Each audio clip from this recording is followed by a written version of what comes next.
basically a carbohydrate, and it's composed of three elements. It's carbon, hydrogen, and oxygen.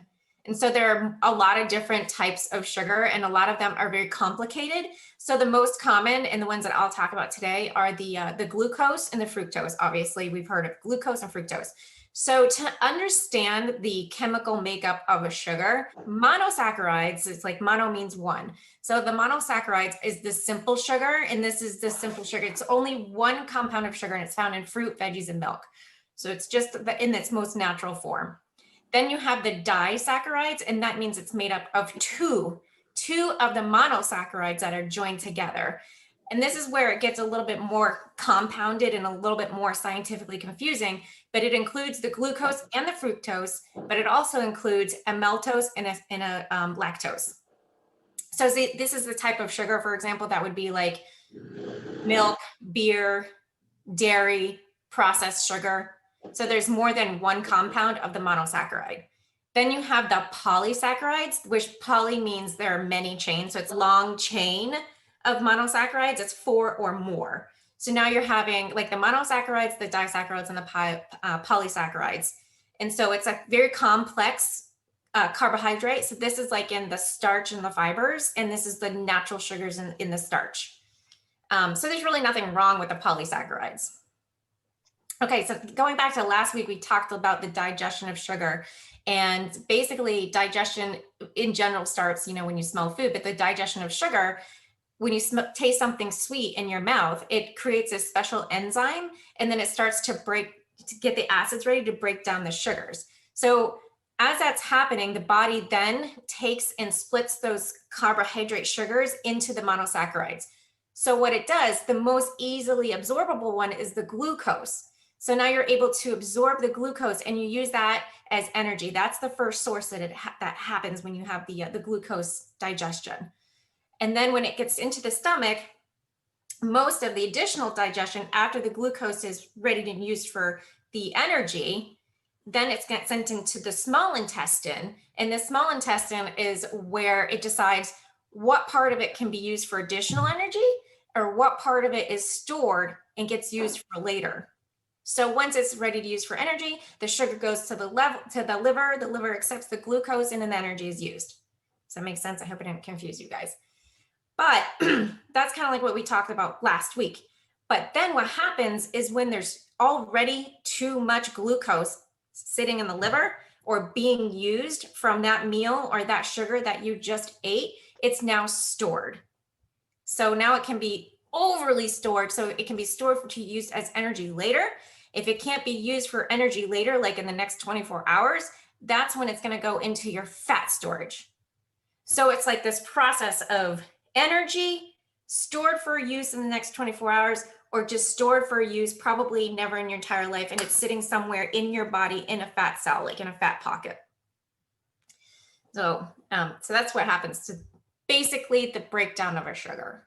And to make it even a little bit more simplified for you guys, to slow down that digestion of the sugar, what you can do is when you're eating fruit, you kind of have to portion it out to like 1 cup at a serving. So if you're going to sit and have an apple, don't forget that the apple also has fiber. Okay, so a lot of the apple that you're eating is going to go into the small intestine, and it's going to be broken down into fiber, and that little bit of leftover glucose is going to be used for energy. All that leftover is not going to be absorbed because that's still extra added glucose that's going to be stored into the liver and used for energy later, or into a fat cell that'll be used who knows when. Maybe when you go into starvation, that's when you would use it. So portion control on fruit is how you can kind of decide if you're having too much glucose or not. And if you're having vegetables, if you're having carbohydrates, how you can balance that out more is like when you're doing a macro balanced meal, where you're going to be adding in a protein, a veggie, and a healthy fat, we'll just say. So that's more of a balanced way to eat sugars. Refined sugars, obviously, that's a whole nother story. Your body recognizes that as a chemical. It confuses it. It doesn't know what to do. It goes straight to the liver. The liver doesn't know what to do. And then it's just stored somewhere in your fat cells because it can be used for energy for a minute or so, but you have this is a whole nother lesson where you get a spike in the blood sugar levels and you either go into hypoglycemia or hyperglycemia, either one. So that's a whole other story. So now when we talk about like the refined sugar, white sugar, which is this, okay, so that's the refined sugar. You guys might or might not know this. Refined sugar is coming from a sugar cane. Obviously, we know that. So the sugar canes are cut, the juice is extracted, and then the juice is heated to crystallize. This is the natural, any type of sugar, and then it's filtered. Does anybody know what is used to filter refined white sugar? It's actually filtered and bleached with bone char. So bone char is actually from cows and pigs. They take the bones and they heat them at a very, very high temperature. And then it gives off like a carbon. And then that carbon is what basically gives it the white color. So you will never know if your sugar has been filtered and whitened with bone char or any other source of carbon. So sorry, if you're vegan, you may have been eating bone charred. You're not actually eating the bones, or no bone fragments like in the actual sugar. It's just that the carbon, the high pressure carbon, is what's used in the filtering process. So there you have it. This is where the FDA gets around with not having to list the process or ingredients on labels. And, when you hear about things like this, it's just like we're all tricked, you know what I mean? So that being said, probably may want to avoid processed refined white sugar. So we have the white sugar. If you wanted to go into a more natural form, well, this one is the sugar in the raw. You guys probably seen like the sugar in the raw. So this is it's just a different type of sugar. This comes from a different part of the sugar cane. It's a turbinol sugar. It's crystallized and it's not bleached. So that's why they call it sugar in the raw. It's the brown colored one. This one, this one is the Florida crystals. So again, this goes through the same process where it will actually take the sugar cane, crush it up, make the juice, and let it crystallize. But then you don't have any of the refined sugar. It kind of stops like right there. And you just look at the back of it and you just make sure that the ingredients say organic raw cane sugar. That's the only ingredient. You know where it comes from. Okay. That one is, this brand is Florida Crystals. Another very natural way to do it is if you wanted to, it's not crystallized. Like if you're baking with it, it wouldn't have the same texture. It would be more, this is obviously a liquid.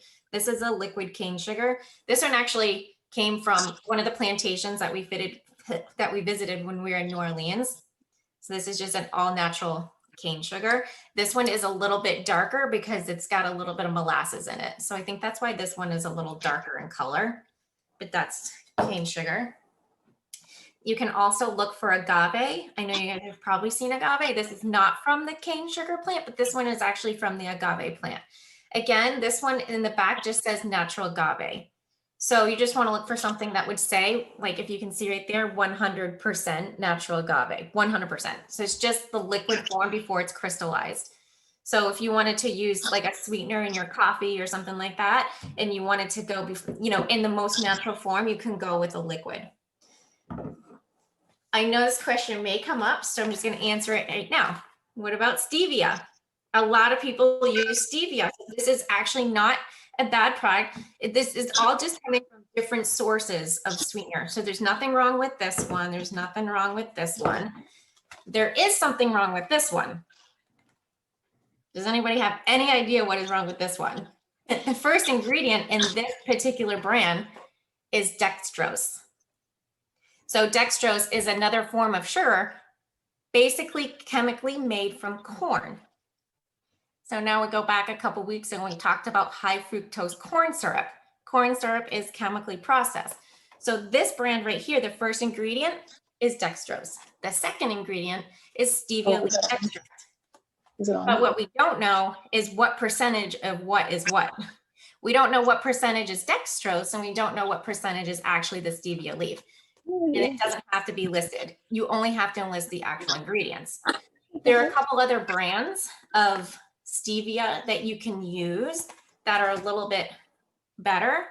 I think it's called So Pure Stevia.